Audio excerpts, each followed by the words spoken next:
You know, when you look at the women of our church and you see the accomplishments and what they do in their personal lives and what they do as a family and everything involved, it's I am so blessed to have you guys a part of this church.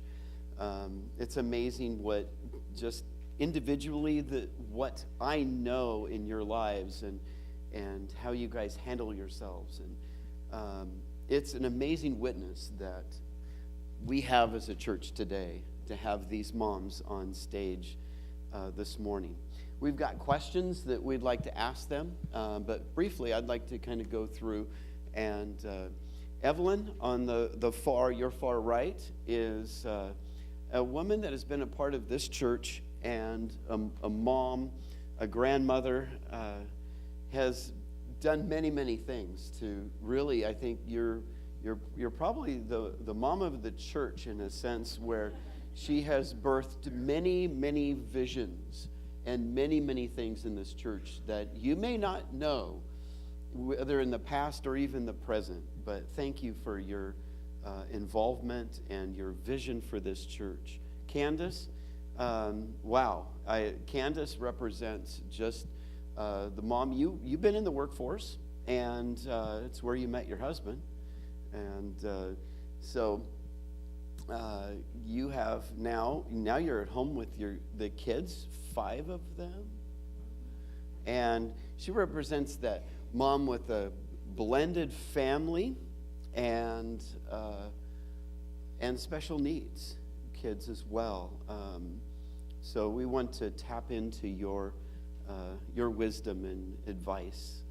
And Carla has I've known Carla, my goodness, for a long time, and I am. It's so cool to have Rich and Carla part of our church.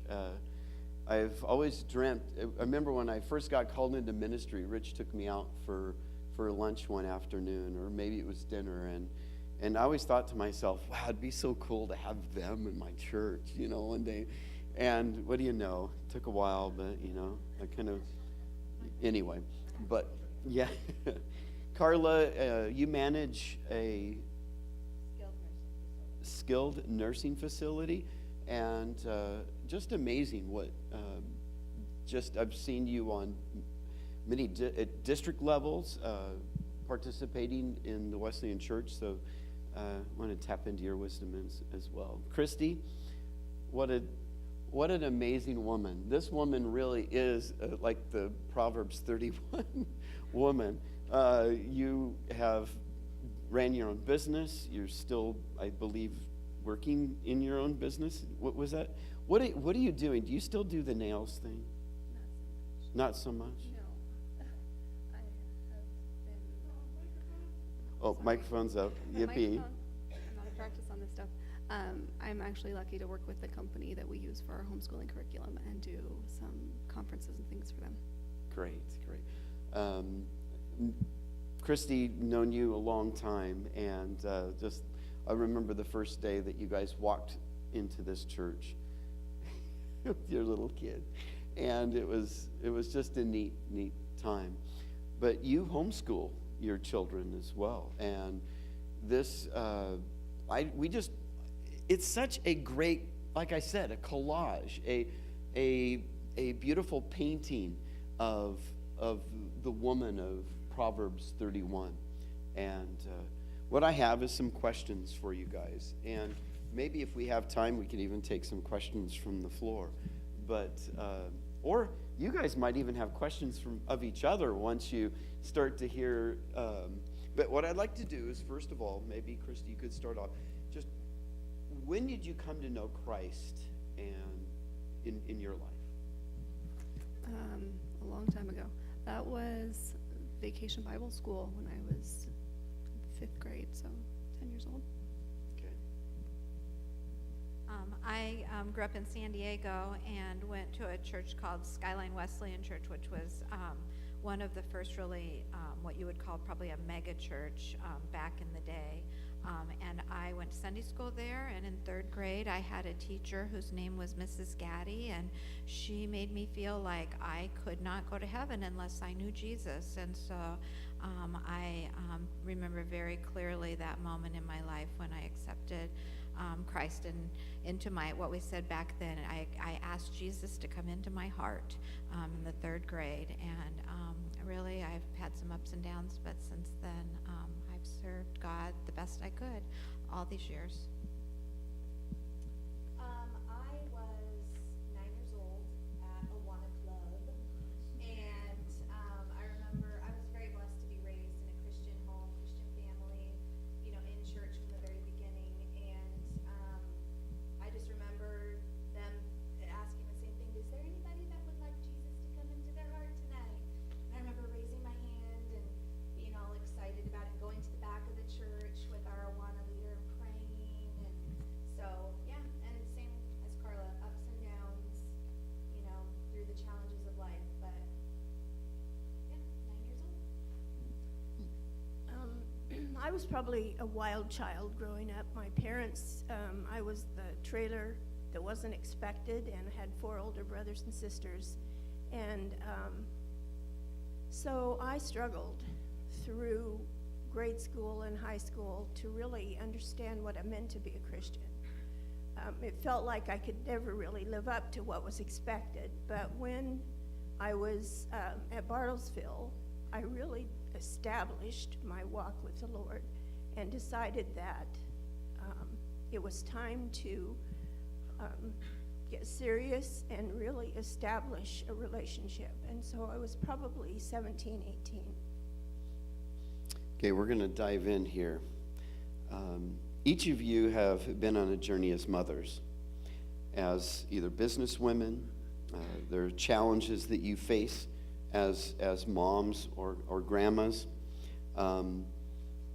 In this world today, is there discrimination? And do you feel judged, as whether it's in the business community or whether you are a Christian in the business community? And do you feel judgment for what you stand for? Evelyn, maybe you can start this one off. Well, most of my adult life, when I've worked in jobs, they've been jobs that have mainly been jobs that were expected to be held by men. And so a lot of my coworkers were men. And I soon learned that you have to establish yourself by not overstating what you can do, but gaining the respect of those that you work with. Later on in life, probably 25 years ago, I switched careers and went into the medical field, and went back at that time to get a degree because I felt like that was one way to establish my credibility with the doctors that I was working for. And I guess in the last probably 20 years, it has mattered less to me that they respect me as a friend, but that they understand that I'm not going to let down my standards, and I've tried to lovingly and consistently not compromised. In the last group that I worked with, I worked there 12 years, and the biggest issue we had was the drinking problem, because I just don't drink. I have seen negative impact in lives of others who have been addicted to alcohol, and so I just have chosen not to drink. And I have the president of our corporation had a mother, and he was raised in church. He considers himself an atheist now, but he was raised in church, and so he would, in every public party that we had or everything, he would make a big deal about my not drinking. And so I just learned to try to make light of that and to say, well, I can drive home, can you? and try to make it not a condemnatory thing, that I did not condemn him because he chose something different. In fact, I'd say 3 of the last 12 doctors I worked for have their own wineries and distilleries and are really into that scene. And so finally, towards the end, they just always provided me with sparkling cider, and I lived it down that way. I think for me, when my kids were young, and we have 3 children that are now adults, I worked in a job that was less pressure. I was a banker for about 20 years, and for most of that time, I worked part-time, and so I was able to be involved in my kids' life. It wasn't until they got into their later years of school that I too made a life change and went into healthcare, and it was because I loved older people, and that kind of drove me to want to advocate for them. And I didn't know at the time where God would take me, but it has been an interesting journey. When you manage 70 or so staff members and you work in a company that is provided with a lot of federal funds, you are required to be very careful about your faith. And so I would say that probably there are very few people that have said, hey, I'm a Christian. But I talk often about things that do make a difference. And even when my kids were little, I think it's really important to be able to say, I am a person of faith. And that doesn't seem to be as adversarial to people. And I talk in my world today a lot about the sanctity of life. And many people, when they hear the word sanctity of life, they associate that with unborn children. But for me, the sanctity of life reaches clear until end of life. And in our society, elders are not valued as they might be in other cultures. And so I'm able to really talk a lot about the sanctity of life and the importance of life from birth until death. The other thing that I think is really an opportunity for Christians who work in a world where you can't use your words to express your faith every day is I talk a lot about in my team and in my patients, I talk about core values. And if you have a company that has core values, or you have a family that has core values, that's a great way to express your faith in a way that is not adversarial to people. So things like integrity, compassion, trust, assurance, excellence, those are all things. Mutual respect is one that we talk a lot about in my workplace. Those are things that come from God, and people don't realize that those are biblical principles, and I start every day reading my Bible to keep myself on track. But I think that that's an important thing, is to be able to use those things like core values to express your faith in a way that people know, and my staff knows without a doubt that I'm a person of faith. Okay. What are some of the challenges of a stay-at-home mom today? What is the challenges of having so much on your plate with kids going to all different directions and expectations for you as moms? So how much time do we have? The rest. I think personally that this is kind of a hard time in history to be a mom. With the advent of things like, social media, Pinterest moms, you have these high standards to meet, and people are watching, and that judgment kind of comes into play. And if you're not doing this and that for your kids, then you're not a great mom, right? So I think, as you stated, I was out in the workforce, from the very beginning, and worked full-time, and then went down to part-time when Jared and I first got together, and realized that there was no way that I could juggle all 5 of these kids' needs and be in the workforce too. And being a stay-at-home mom for the past 3.5 years, I can say wholeheartedly that it is the hardest job I have ever done in my entire life. It is also the most rewarding, but I have never I've never experienced anything like this before. And it's 24 hours a day. When you hear moms say, you know, this is a 24-hour-a-day job, like, that ain't no joke. Like, it's for real. It's for real. 24 hours a day. There's no vacation time. There's no scheduled lunch breaks. I don't have a union protecting my 15 and 10-minute break anymore. Like, you work through lunch, you eat on the go, you know. So I would say that that's probably, like, that's huge, you know, getting them, making sure that all of their needs are being met, that they're living a full life, that they're having that amazing childhood with those memories that my mom was able to provide for me with sports and extracurricular activities, but spreading it out, you know, over 5, and then having time for yourself and your husband. No, yeah. Like I said, how much time do we have? So, yeah. Enough time for Christy to share. Yeah. Well, for me, it's a little hard with trying to balance schooling the kids as well. Like Candace said, your job never stops. There's always something else to be done, so there is no clocking out of work. I miss that. I really do. You know, and I struggle with that, especially when my husband's traveling for work. It's extra hard. You know, it's one thing after the kids go to bed, you can spend some time with your husband, kind of stop being mom for a bit. But when he's gone, you're on duty 24/7. And that's hard. But yeah, trying to balance everything and school the kids, and there's always something I feel like I'm dropping the ball on. You know, if I get school done, then the dishes aren't done. If I get the dishes done, I forgot to eat lunch. You know, there's just always something trying to balance it. And a lot of it is just honestly pressure that we put on ourselves to live up to those standards. And it's not always realistic. I mean, I have chronic health issues.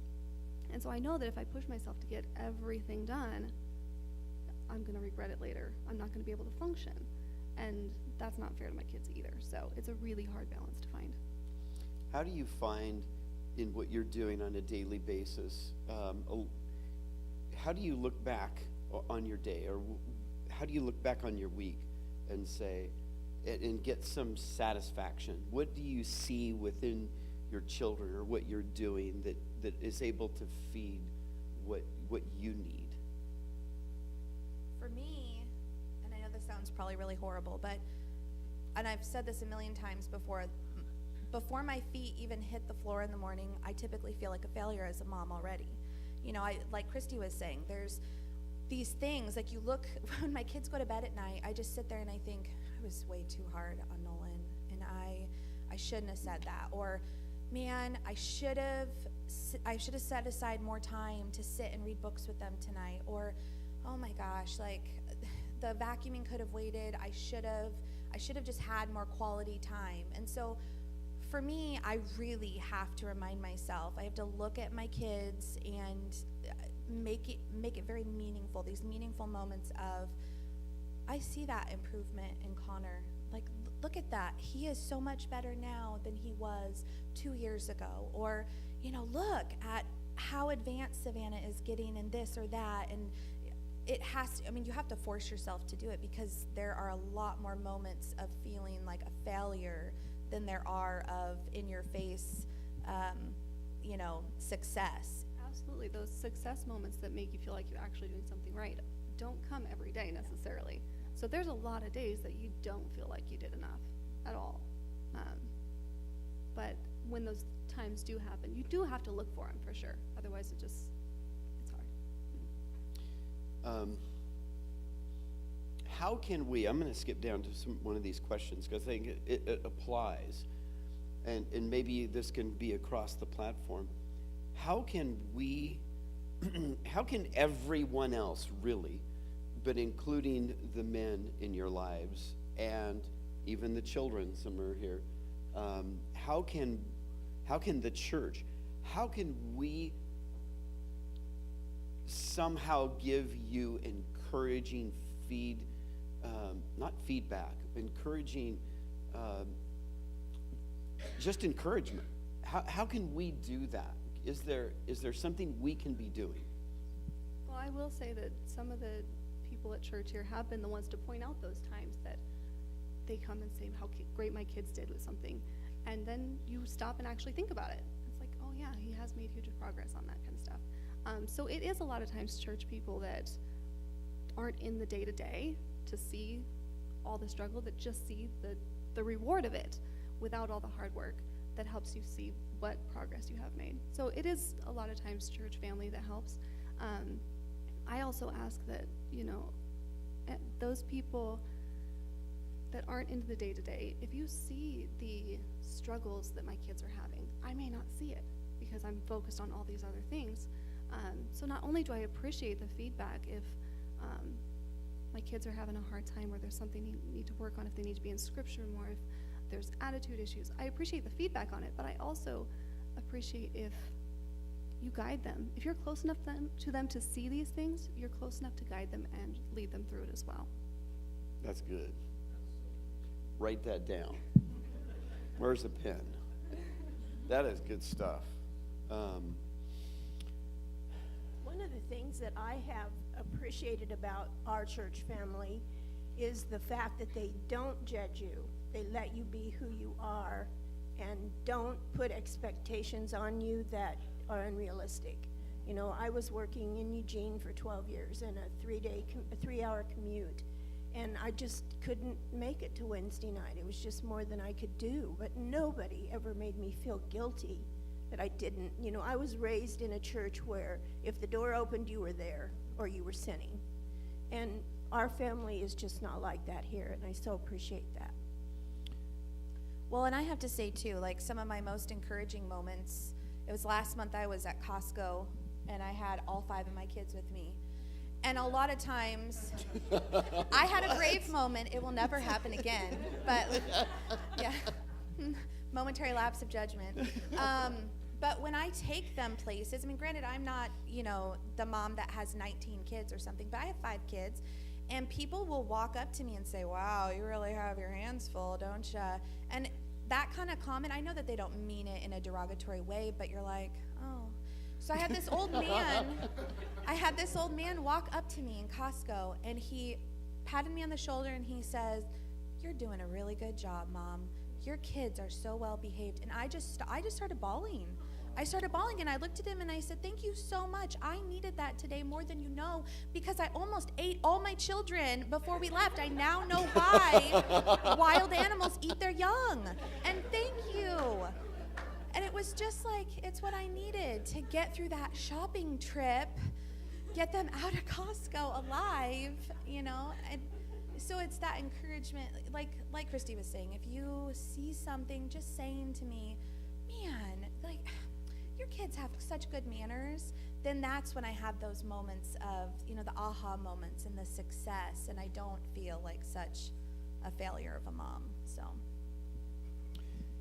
This was asked by, do you want to say something? I just wanted to say, I think too, for those of you that are husbands out there, I'm really lucky to have Rich who I never say let, because if you're a feminist wife, you don't like the word let, but encourages me to be renewed. I'm one of those people that is a huge outdoor person. I gain strength from being with other women and have done a lot of kind of crazy hiking things, and I don't tell him about how close I get to the edge of some of those mountains, but because I know he doesn't like heights. I just went to Ireland for 10 days with my eldest daughter, and we did things that Rich would not have enjoyed, but he encourages me to do those things that renew my soul so that I'm a better wife and a better mother and a better employer, a better member of community, and I appreciate that. So for those of you that are husbands, you know what those things are that renew your wives' souls, and if you can just carve out those times and encourage, not in a way of permission, but encouragement to get those things done, that's huge. I've got a question here that was asked by a mom this week. When I told her what we're going to be doing on Sunday, she doesn't attend here, and she asked this question. How do you juggle the duties and feel balanced as a mom? You don't. You don't. Yeah, straight up, you don't. I will when all my kids are out of the house probably, but yeah, I think at this point in time, like Christy and I are probably in the same season of motherhood where there really is not a lot of time to have any kind of balance, and we're still trying to find our way in this whole thing, and maybe your balance is locking yourself in your bathroom for an hour in the evening so that you can scroll through Facebook or, clip your nails, paint your nails, put on Jamberry, like little things like that, like that's your balance. But I if there's a secret to it, I haven't figured it out yet. Like you do it. You do what has to be done, and you power through to the next day. Lots and lots of lists. Yeah. Otherwise, I have no clue what's going on. Well, especially because trying to work from home, trying to get school done, trying to get housework done, all of the kids' activities, we're in the middle of baseball season, so we live at the field.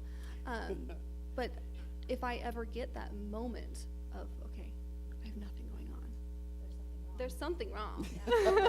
So you have to check your list and make sure that you've got everything before you can really relax and take that moment for yourself. Here's the question. This will probably take us to the end. What do you do or have done, or you can give advice to moms or families on how you instill your desire for your children to know Jesus, to follow Jesus, and what are just some of the things that you do towards that end? Because I know you guys, and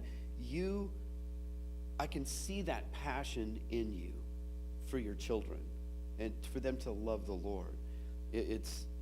But what do you do to ensure or to be that grace of God, or that means of grace to God for your children? I think I probably have it a little easier in this than you do. I think homeschooling helps a lot with that. The fact that we can use a Christian curriculum that shows God's grace through everything, shows his purpose in history, all these things. It helps a lot in that sense, for sure. And I feel like I can kind of prepare my children for, I'm not trying to shelter them from anything in this world. That ain't going to work.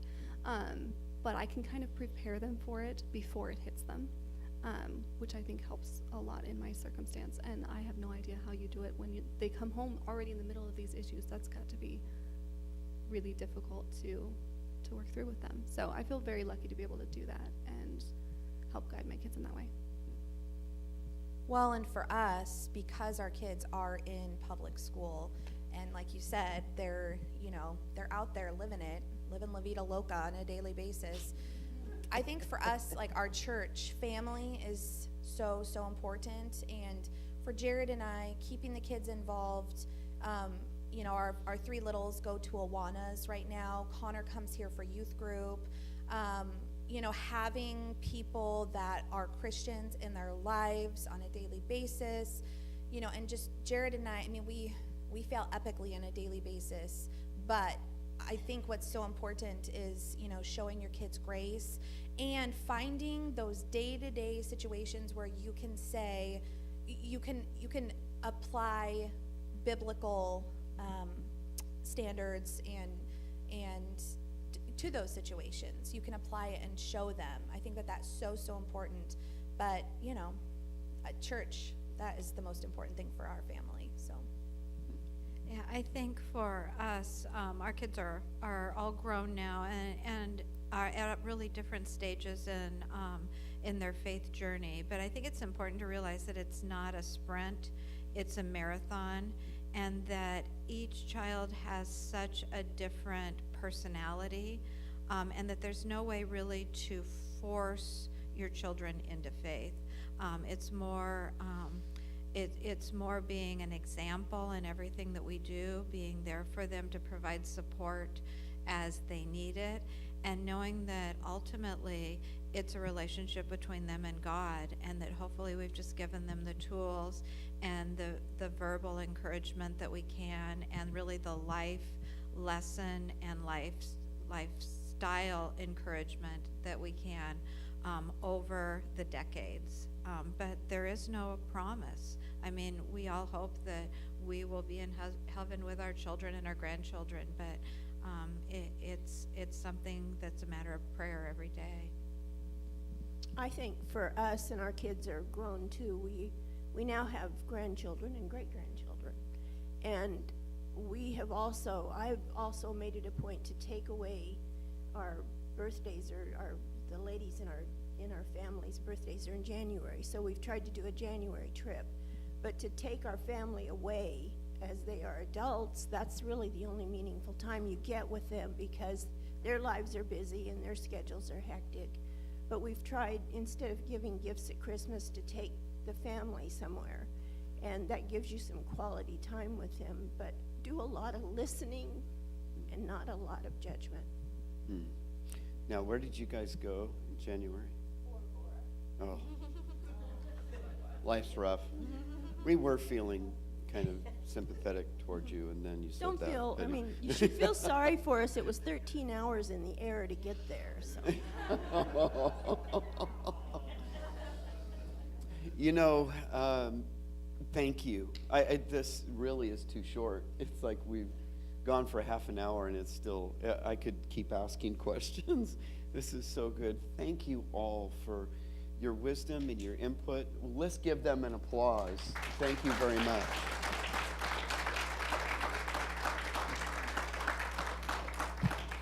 Evelyn, would you close our service with prayer? Lord, we come to you today so grateful for everything that you do for us, for everything that's in our lives that is good comes from you, and we just thank you for that. I pray your blessing and your presence on each mother who's here. And Lord, there are challenges for all of us, and I just pray that you will override those things that Satan tries to throw in our paths, and give us a good day and a good knowledge of how to raise our families and live as an example before them. Just thank you so much, God, for who you are and that you love us as individuals. In Jesus' name, amen. Give an encouragement to a mom this morning. God bless you guys. Men are going to stay in the sanctuary for our Sunday school class, and the ladies are in the fellowship hall.